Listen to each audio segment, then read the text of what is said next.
Hi everyone and welcome to Aries Moon Gold channel. Today I'm gonna do another reading. I'm catching up on the readings as I promised you.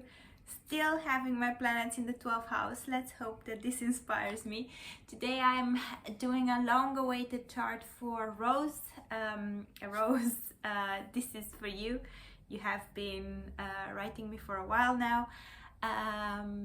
So yeah, today we're gonna look into your super power reading and what motivates you. I know you want to focus on your career, so I'm gonna talk a bit about that as well. Yeah, and you're born on the 23rd of April, same as my mother. I'm and I'm born on the 23rd of February. I love the number 23, the number 5. It's a number of change, of people that kind of bring a revolution in the world. So yeah, this is a separate fact to your chart, but good to know. Okay, so I'll show you guys the chart as I usually do, and we're gonna go into it.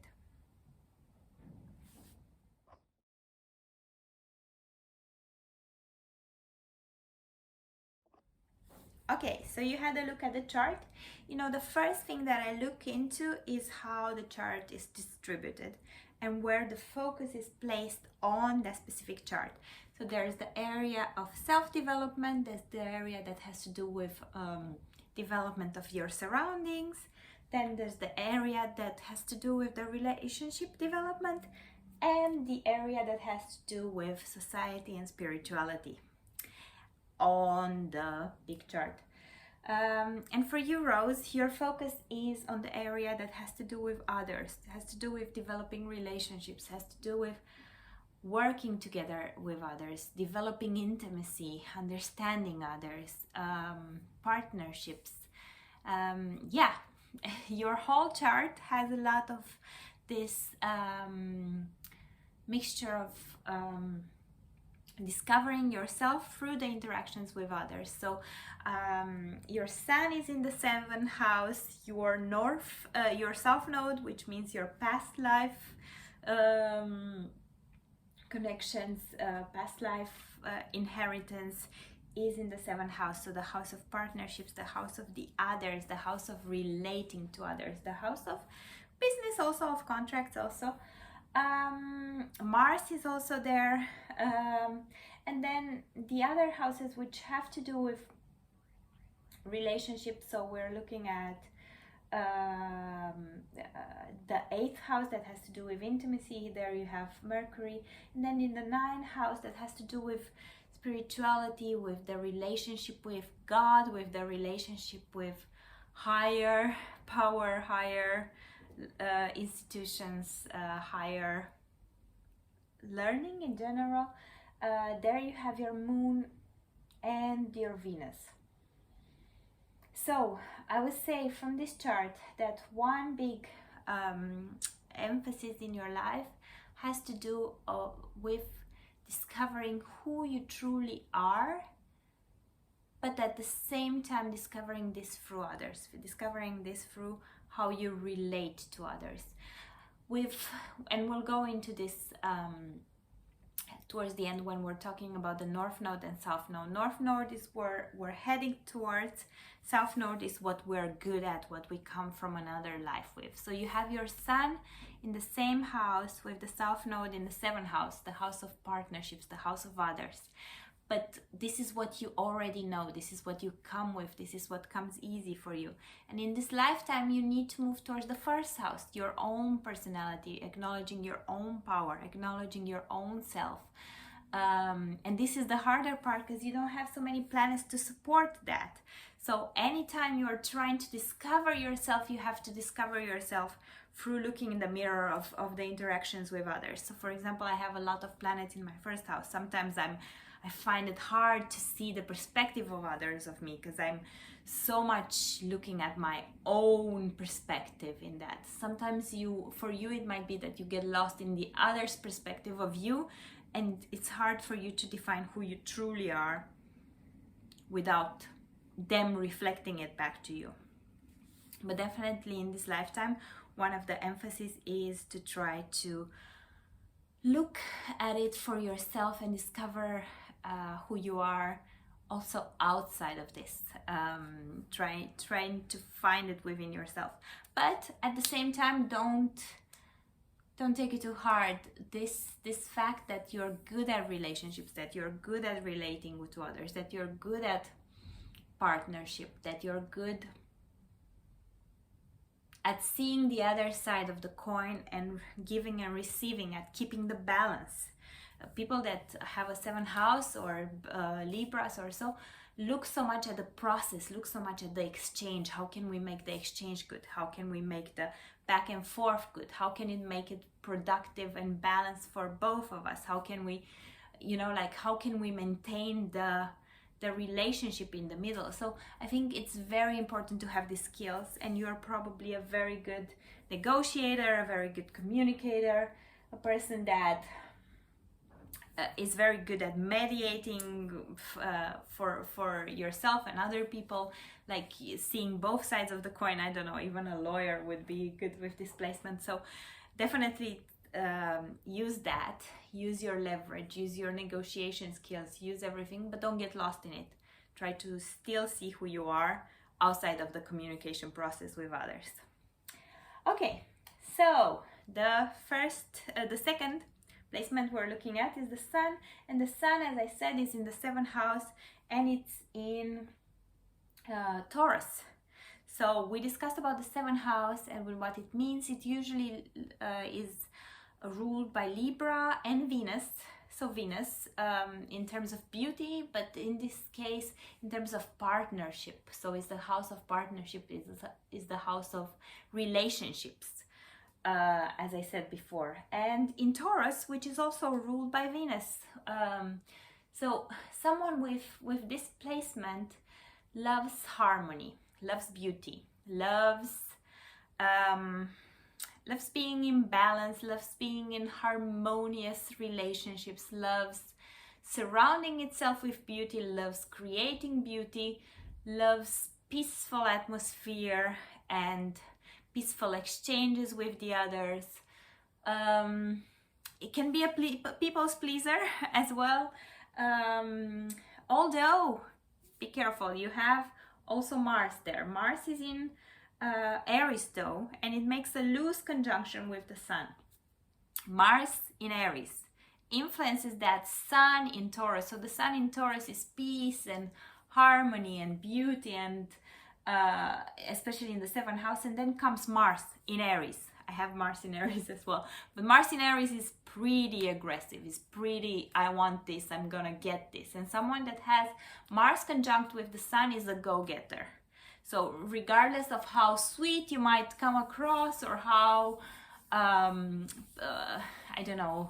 harmonious and beautiful you might be, or so, when you want something, and you're gonna get it. You don't have the patience to wait for it. You're achieving it, you're getting it done. But at the same time, there's a dual nature of this Venusian vibe, then influenced by that Aries drive on your Sun. So you might be so determined, but you might still want to keep it under an aura of more of a Venusian pleasant atmosphere, and not be as direct as sometimes you want to be. But definitely you're a go-getter. If you want something, you're going after it. And almost it's very hard for someone that has Mars conjunct Sun to pull back. It has something of that Aries energy, just in this case really nicely dressed in a Taurus Sun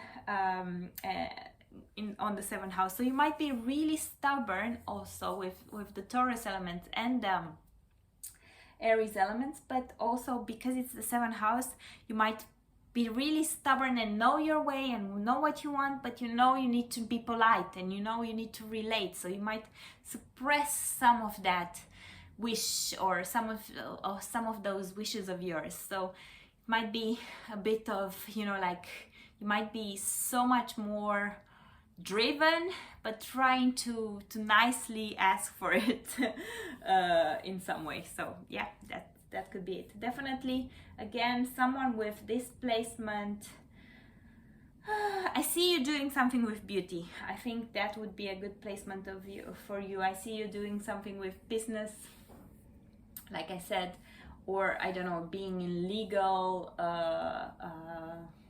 in the legal field, or being, I don't know, even a wedding planner. With this, I would say an ideal wedding planner, something that has to do with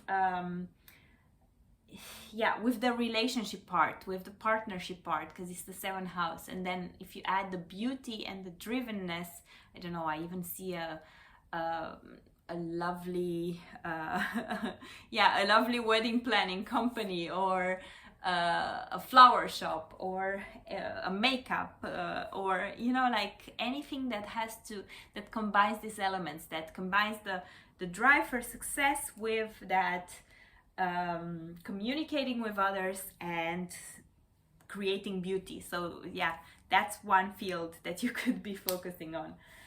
Okay, and then the third aspect is the moon. And the moon, you know how I feel it, the moon is actually how we are on the inside, what makes us happy on the inside. I forgot to mention your rising is also in Libra. So again, beauty and the beauty focus, and your north node is in the first house in Libra as well. So again, I repeat, I don't know, if you work in cosmetics, if you work in something that has to do with fashion, something that has to do with anything that has to do with beauty, it's a really good field for you. So I think if you could look towards this, and if you could bring some of you that drive towards this would be really successful. Okay, so the moon, as I was saying, this is how we're innerly wired. This is what makes us happy. This is what nurtures us. This is what we need more than anything in order to be happy in this life. And this is where we kind of need to learn to know it ourselves in order to produce that and to share it with the world. So the moon is in Cancer. I always say this is one of my favorite placements. The moon in Cancer is a very sensitive moon. I call it the heart of gold. The moon in Cancer is very nurturing, again, very much there for the others, very much giving to the others. And it's in the ninth house. It might have a spiritual inclination to it. You might have a religious side to you as well, or a need to learn about foreign countries, foreign cultures, a need to learn about spirituality, a need to understand the bigger picture of the world. So there is an aspect of this to it. But then in Cancer, it just wants to nurture the ones that are close to you. Sometimes one thing about the moon in Cancer is that it's so sensitive, and it gives so much, and it gives. And then at one point it feels like it doesn't receive back as much as it gives. And it gets so down, you know, up and down and up and down, because you put out so much love and nurture and care for the others, and you always, it's like an infinite supply. I like Cancer moon more than Cancer sun, because I feel like that moon keeps on getting, and that energy, that moon energy fits Cancer so well. So you continuously have the power to nurture those around you, and to be there for them, and to understand them, and to just to give. And when that is not given back, you might fall into the depression, or you might feel depleted because you are giving so much. So one thing to be careful with, the sun in the seventh house and then the Cancer moon, is that people-pleasing element. I want to do what makes others happy. I need to adapt to this. And at the same time, with you having Mars with your sun, you're like, no, I have so much more dreams. I don't know, I should be doing something different. I have so much more that I feel that I could be doing. And indeed you have. And I'm gonna say again the same words that I said: beauty, I don't know, romance, weddings, flowers, all of this. that's the area where you can give, or family.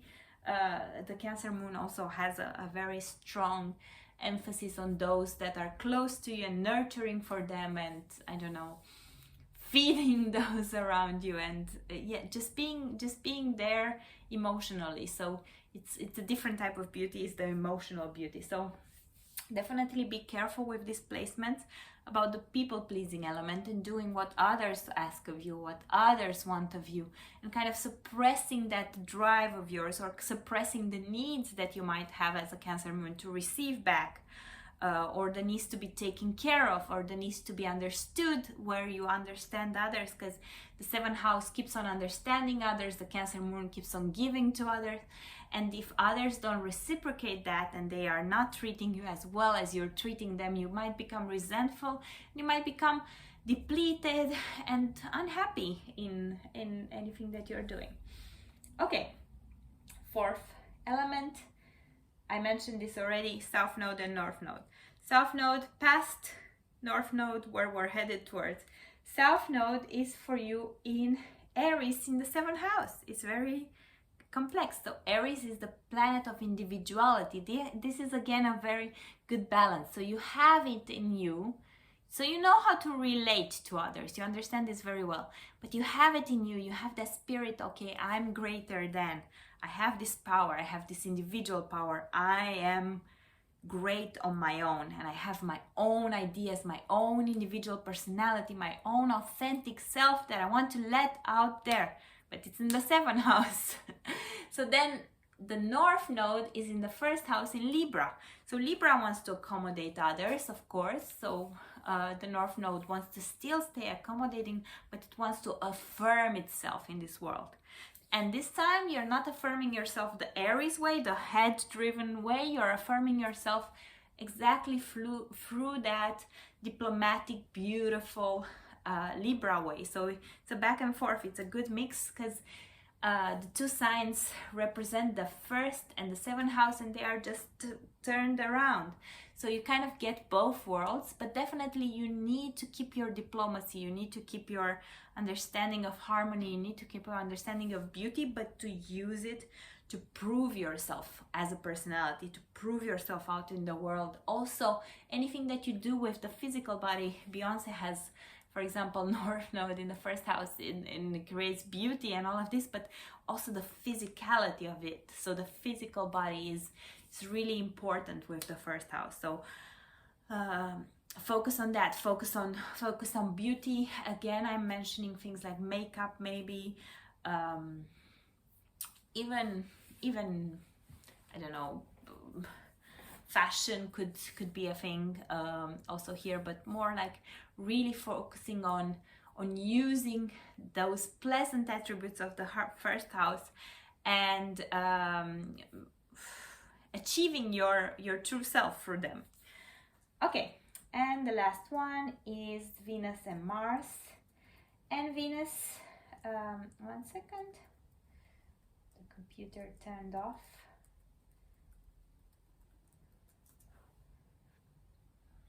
And Venus is in Gemini in the 9th house. So you have a big, what you love in this life is information and knowledge and receiving a lot of information and attracting to you different types of people, different types of communication, different types of exchanges. And with it being in the 9th house, you might be interested in foreign countries again, and like just knowledge and just accumulating and just exchanging or writing, exchanging knowledge with people, or writing or reading, or things that have to do with discovering the world and discovering those around you through knowledge. So definitely you appreciate a partner that's mentally challenging you. You don't appreciate partners that are that might not be as engaging mentally.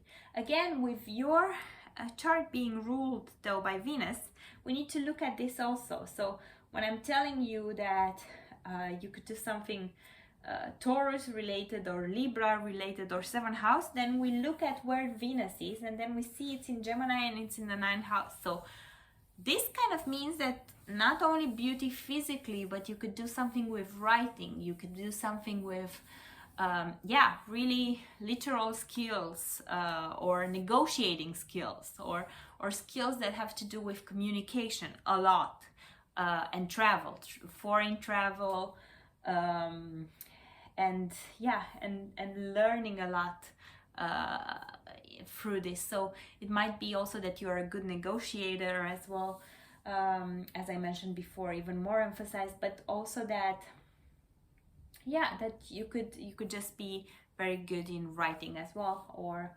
in storytelling. Okay, and then Mars. I talked about Mars a bit, and I said it's conjunct your Sun, and it's in Aries, and it's in the 7th house. Mars is a go-getter, but in the 7th house, it kind of goes and gets partnerships. It goes and gets good deals. It goes and gets a marriage, or it might also cause a bit of friction in a marriage, but it definitely, Mars in Aries needs it, and needs it now. Whatever they want it now. How could they make it work? And again, this is the chart of someone that's very good in negotiating, very good in business, very good in your own business, taking into account that your Mars is conjunct the Sun. So just because you asked me about business, if I have to give you an ideal thing, I see you have a wedding planning agency, or a fashion brand, or a makeup brand, and you having to really negotiate for it and go out there and put businesses together, and all of this. I see this very well working for you. Also, as I said, a good negotiator, this could be the good chart of a lawyer as well, but I see that beauty component playing very well together with your verbal skills. I definitely don't see you are asking me about corporate, I don't see you in the corporate world. I see you as having to do something for your own beauty, your own talents, your own gifts for yourself, where you get to go out there and negotiate your place in the world and kind of achieve it. I don't know how easy this comes for you.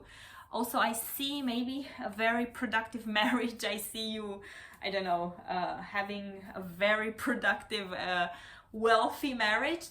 That's another way of looking at the 7th house. But if you're asking me about jobs in itself, I see this coming through that, or through the marriage, as we said. Yeah, so these are the superpowers. This is your reading, Rose. Let me know how you feel about it, your first impressions. And until next time, I'm Aries Moon Girl. I care about the stars, but most of all, I care about you. That is why I do these videos. Thank you.